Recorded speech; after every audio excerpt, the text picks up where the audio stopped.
Bonjour à tous, je suis très heureux de vous retrouver pour ouvrir avec vous la parole du Seigneur. Et nous allons le faire sans plus tarder en allant dans l'Ancien Testament. Et nous allons lire un texte qui se trouve dans le premier livre de Samuel, au chapitre 22, et à partir du verset 18 jusqu'au verset 23. Et le titre de cette méditation est celui-ci, « Près de moi, tu seras bien gardé ». Donc nous lisons ceci.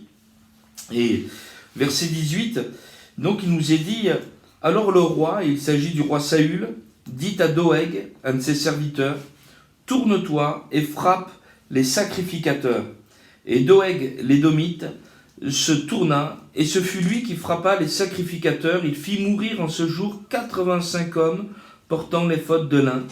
Saül frappa encore du tranchant de l'épée Nod, ville sacerdotale, hommes et femmes, enfants et nourrissons, bœufs, ânes et brebis, tombèrent sous le tranchant de l'épée. Un fils d'Achimélec, fils d'Achitub, échappa. Son nom était Abiatar. Il s'enfuit auprès de David et lui rapporta que Saül avait tué les sacrificateurs de l'Éternel. David dit à Abiatar, « J'ai bien pensé ce jour même que Doeg, l'Édomite, se trouvant là, ne manquerait pas d'informer Saül. C'est moi qui suis cause de la mort de toutes les personnes de la maison de ton père. Reste avec moi, ne crains rien, car celui qui cherche ma vie cherche la tienne. Près de moi, tu seras bien gardé. » Amen. Voilà, nous sommes dans un épisode particulièrement douloureux du règne de ce triste roi Saül, puisque celui-ci, vous le savez, est un roi de triste mémoire qui a bien commencé avec l'onction du Seigneur, avec la faveur de son Dieu. Et puis au fur et à mesure, nous voyons un homme qui va de déchéance en déchéance, puisqu'il utilise le titre de roi pour non plus servir le Seigneur et servir le peuple d'Israël, mais pour servir ses propres intérêts. Et nous le voyons devenir jaloux, rancunier, et voire même meurtrier, et nous le voyons ici. Saül, d'une certaine manière, c'est le type du diable, c'est le type de celui qui veut coûte que coûte dominer sur la terre. Mais Dieu s'est choisi un autre roi, et dans le livre de Samuel, nous voyons que Dieu s'est choisi un autre roi dans la personne de David. Mais vous savez, il y a quelque chose qui nous touche dans la parole de Dieu, c'est que même si elle nous parle d'événements qui sont produits parfois des siècles et des millénaires avant nous, ça nous touche toujours parce que de David est issu un roi qui règne toujours actuellement. Le fils de David, un roi dont le royaume est éternel. Il s'agit de Jésus-Christ, le Fils de Dieu. Et nous voulons vraiment comprendre que ce qui est écrit ici, l'est aussi pour notre instruction et pour notre foi. Et vous avez remarqué que cet homme qui s'appelait Abiatar s'est échappé de cette tuerie et a trouvé refuge auprès de David. Et David lui a dit ceci, cette parole que je voudrais vous relire et qui donne le titre également à notre prédication d'aujourd'hui. « Reste avec moi, ne crains rien, car celui qui cherche ma vie cherche la tienne. Près de moi, tu seras bien gardé. » Près de moi, tu seras bien gardé. Vous savez, être gardé, être protégé, c'est quelque chose dont l'être humain a besoin. Nous y reviendrons dans un instant. Être gardé, en hébreu, on peut lui donner d'autres significations, ou d'autres sens. C'est avoir soin, c'est regarder, c'est observer, c'est protéger. Et je voudrais que nous parlions justement de la protection que Dieu nous donne. Nous sommes dans des temps très compliqués, où nous avons besoin d'entendre que Dieu nous protège et que Dieu nous garde. Alors pour ce faire, je voudrais lire également un autre texte de la Bible qui est bien connu et qui se trouve dans le livre des psaumes, au psaume 121. Et ce psaume, qui était destiné à être chanté, comme tous les autres psaumes, c'était des cantiques des degrés ici, nous est dit ceci, je vous le lis, psaume 121. « Je lève mes yeux vers les montagnes. D'où me viendra le secours ? Le secours me vient de l'Éternel, qui a fait les cieux et la terre. Il ne permettra point que ton pied chancelle. Celui qui te garde ne sommeillera point. Voici, il ne sommeille ni ne dort, celui qui garde Israël. L'Éternel est celui qui te garde. L'Éternel est ton ombre à ta main droite. Pendant le jour, le soleil ne te frappera point, ni la lune pendant la nuit.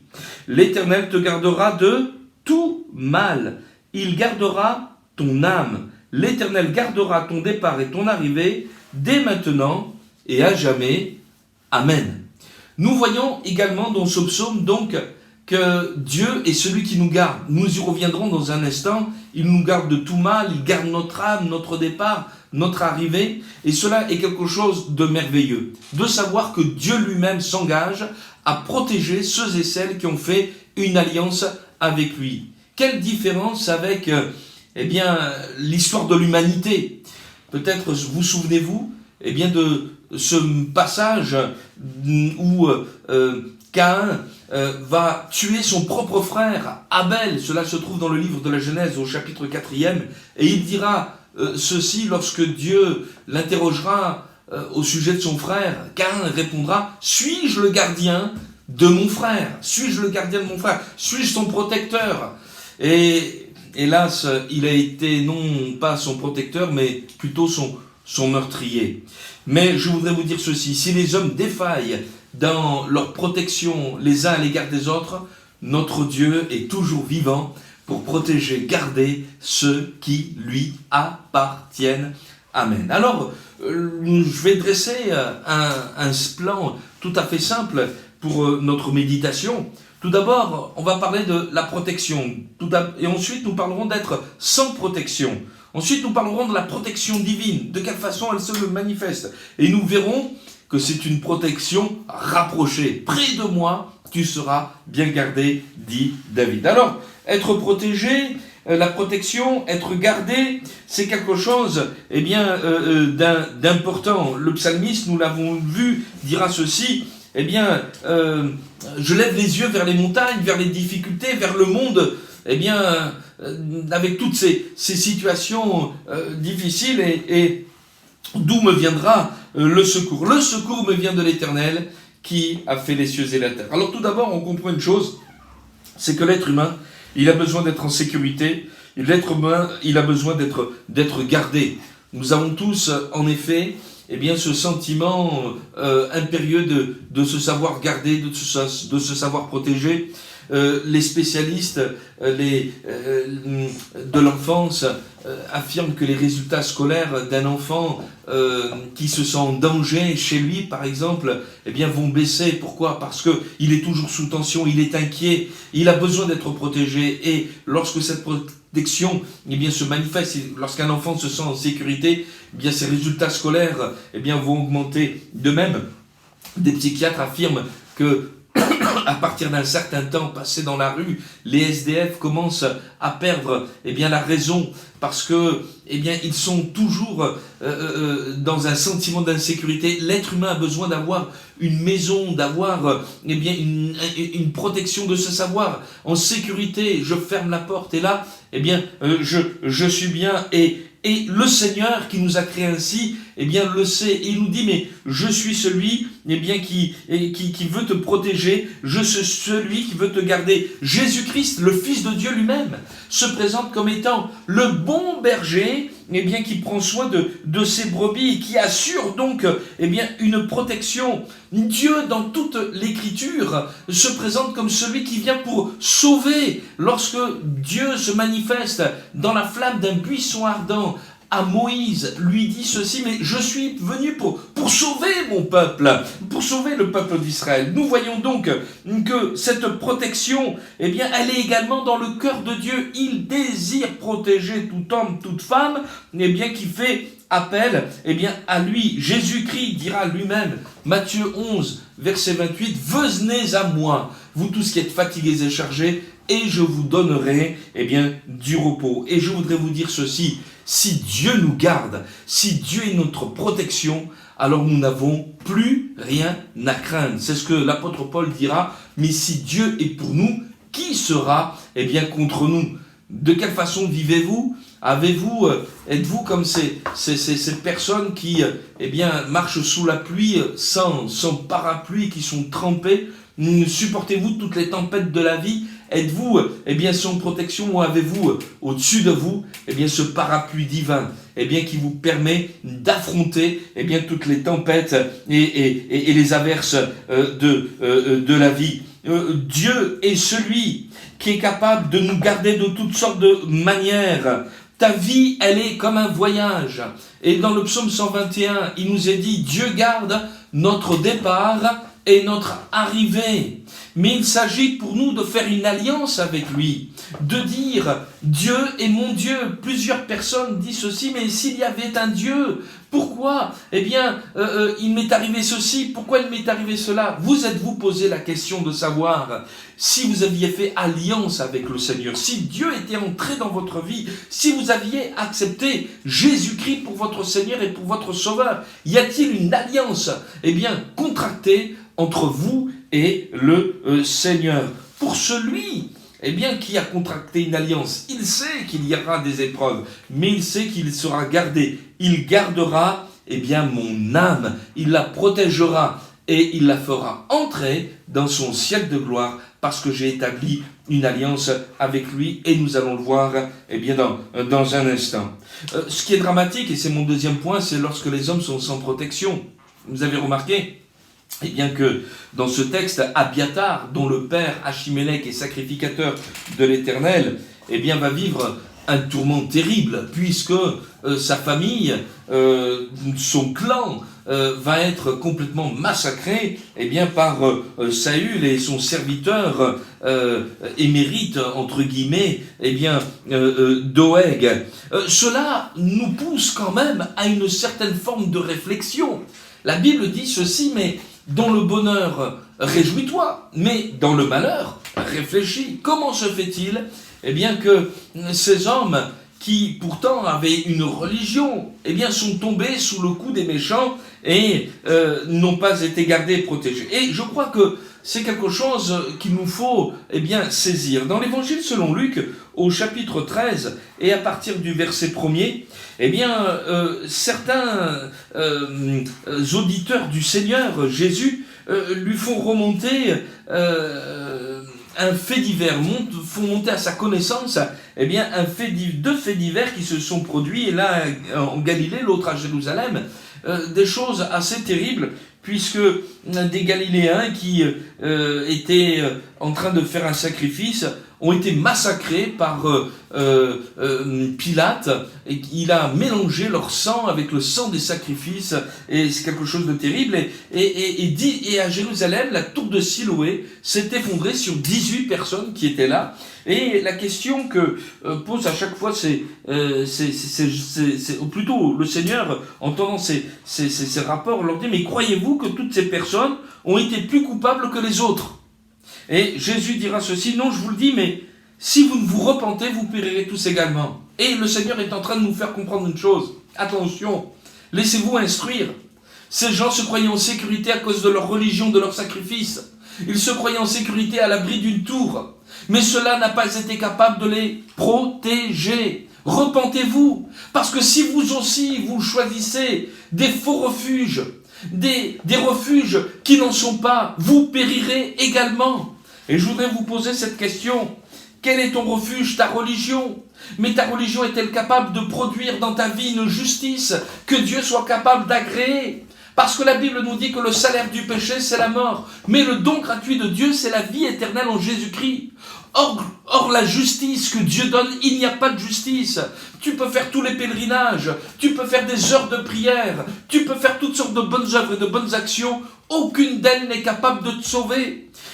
Le seul salut nous vient du Seigneur Jésus, qui a donné sa vie à la croix pour que tu ne périsses pas, mais que tu aies la vie éternelle. Tu as besoin du pardon pour être lavé de tes péchés, pardonné, gardé, eh bien, de la mort éternelle. Et puis, la hauteur de nos raisonnements, ça peut s'élever comme une tour, la tour de Siloé. On peut faire de grandes études de philosophie, de science, et tâcher de s'élever par notre raisonnement. Mais vous savez, nous sommes dans un monde, eh bien, qui n'a jamais été aussi, eh bien, élevé au niveau, eh bien, de ces raisonnements. Nous avons, eh bien, des scientifiques, des chercheurs, des penseurs, tels que la Terre n'en a jamais possédé autant. Et nous découvrons que malgré toute notre science, notre connaissance, nous sommes complètement limités dans cette pandémie que nous traversons, dans des désordres sociaux, dans un mal-être général. Et nous voyons que l'intelligence de l'homme est incapable de le sauver, est incapable de le garder. Il y a besoin donc d'entrer en nous-mêmes et de se repentir. La repentance, si vous voulez comprendre le sens de ce mot, signifie un changement de mentalité. En grec, métanoïa, une pensée qui change. J'ai besoin de comprendre que mon salut ne vient pas de mes œuvres, ne vient pas de mes raisonnements, de mes hautes opinions. J'ai besoin de rencontrer le Seigneur, Jésus. Et la bonne nouvelle, c'est que Dieu nous dit ceci. Je t'ai donné mon Fils Jésus-Christ, afin que tu ne périsses pas, mais que tu aies la vie éternelle. Et l'évangile, c'est une puissance de Dieu pour le salut de quiconque croit. Il te suffit de placer ta foi en Jésus-Christ. Et d'une certaine manière, Abiathar, a fait la bonne démarche.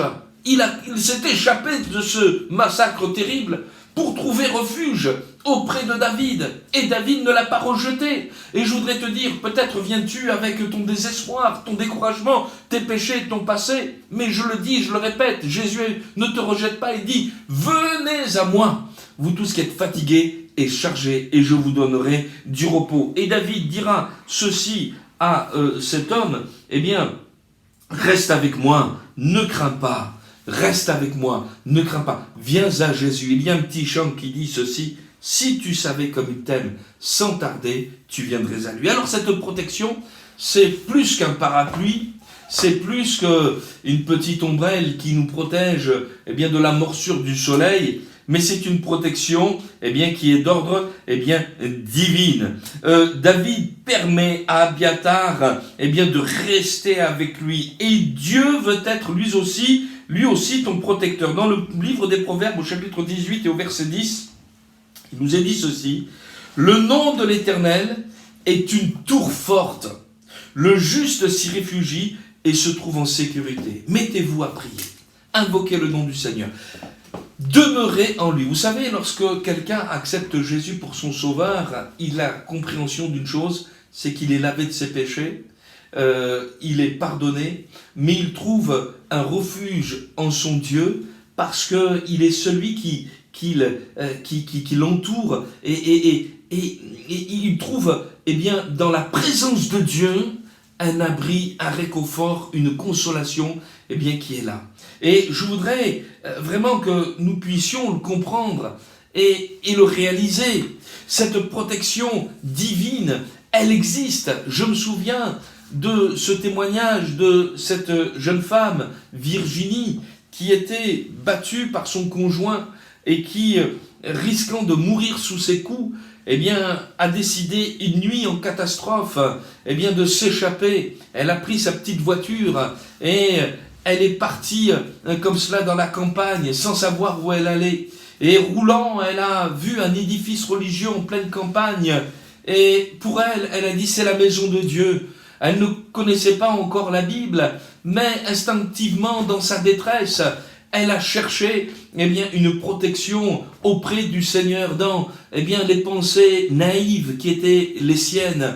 Et elle explique qu'elle va garer sa petite voiture là, et elle va, à côté de cet édifice, chercher du repos et dormir. Et elle explique qu'elle va connaître une paix, qu'elle n'avait pas connue depuis tellement longtemps. Elle a repris la route et elle est allée dans un village qu'elle connaissait, dans la Haute-Savoie. Et là, elle va découvrir des amis qui vont lui parler de Jésus. J'ai eu la joie de lui prêcher l'évangile. Et elle a découvert la paix de Dieu qui surpasse toute intelligence. Elle a cherché Dieu. Dieu ne l'a pas rejetée. Elle était malheureuse. Elle était dans la détresse. Mais le Seigneur a eu compassion d'elle et lui a offert un abri. Elle s'est rétablie, restaurée, marchant dans les voies du Seigneur et pouvant tout à nouveau construire sa vie. Vous avez besoin que votre vie soit gardée, protégée si vous voulez la bâtir. Et Dieu vous offre cette protection parce qu'il vous aime, parce qu'il ne veut pas que vous perdiez. Alors vous allez me dire de quoi? Eh bien, est-ce qu'on peut être gardé? Eh bien, dans le psaume 121, on a vu qu'il nous garde, il est notre ombre. Mais de quoi est-ce qu'on peut être gardé? Eh bien, dans la Bible, eh bien, on voit que Dieu est capable de nous garder. Eh bien, par exemple, dans l'évangile selon Jean, au chapitre 8, garder du péché tout d'abord. Une femme adultère, elle est sous le point d'être lapidée, eh bien, par des hommes qui veulent, eh bien, la juger. Et Jésus s'interpose et dit ceci, eh bien, que celui qui n'a jamais péché jette le premier la pierre contre elle. Et la Bible nous dit que du premier, du plus âgé jusqu'au plus jeune, tous vont se retirer.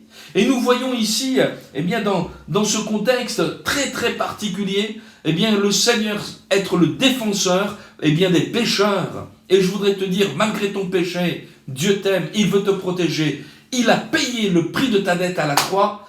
Il est mort pour toi afin que tu ne périsses pas. Gardez du péché. Et puis, également, gardez de la mort. Parce que, eh bien, la Bible dit que la mort, c'est la reine des épouvantements. Mais l'Écriture nous montre que même cela, la mort l'a vaincu. Et lorsque Jésus donne sa vie à la croix, il entend un des brigands crucifiés à ses côtés lui dire ceci: Seigneur, souviens-toi de moi quand tu viendras dans ton règne. Et il a connaissance que la mort, elle est là, mais que Jésus, qui est en train de donner sa vie, lui, il est le roi éternel, il donne sa vie, mais la mort ne peut pas l'atteindre. Il a le pouvoir, eh bien, de faire entrer dans son royaume éternel, eh bien, ceux qui l'invoquent. Et Jésus de lui répondre aussitôt: eh bien, je te le dis en vérité, aujourd'hui tu seras avec moi dans le paradis. Nous savons que la mort est vaincue. Nous sommes gardés de la mort, gardés, eh bien, d'un enfer pour entrer, eh bien, dans le paradis. Et puis, gardés du mal également. Gardez du mal, parce que, eh bien, la Bible nous dit qu'il n'y a aucune condamnation pour ceux qui sont en Jésus-Christ. Satan a été vaincu. Satan existe.